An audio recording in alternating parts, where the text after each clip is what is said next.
It's one of the few places that the keepers actually go in with the animals. Now, they're large, dangerous animals, so, it was probably a matter of time when it happens. Even if they're quite tame, maybe it was having a bad day, and that's what's happened, obviously. So what sort of connection, though, do handlers and large animals establish? Because presumably it's the same handler who has a relationship with the same big animal over time. Well, yes, but also when talking about a large, it's a wild animal, even though it's in captivity, it's not a domestic animal.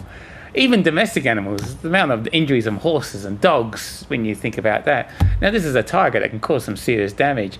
It might have been hurt, or it might have had something else happen that day.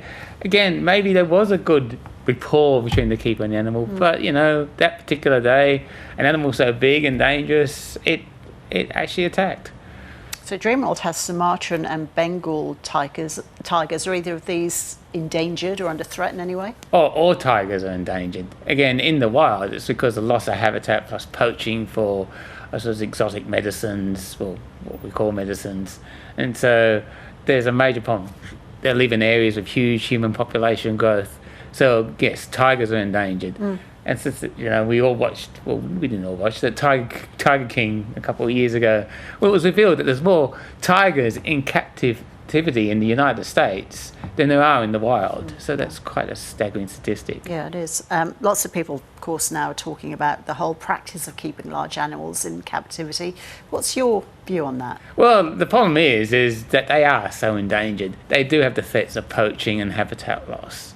And they're going to be very hard to solve. We've got to stop the market. We've got to try stopping human population growth. So the problem more is that we've got to have reserve populations and conservation populations so we can at least keep the species going.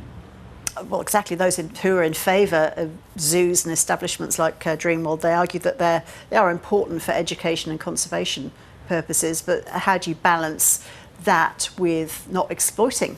Well, it's very hard because, again, you're talking about large animals. Large animals need a lot of space. So you've got to balance welfare with conservation and, of course, costs and entertainment, because that's what's pulling people in to pay the money.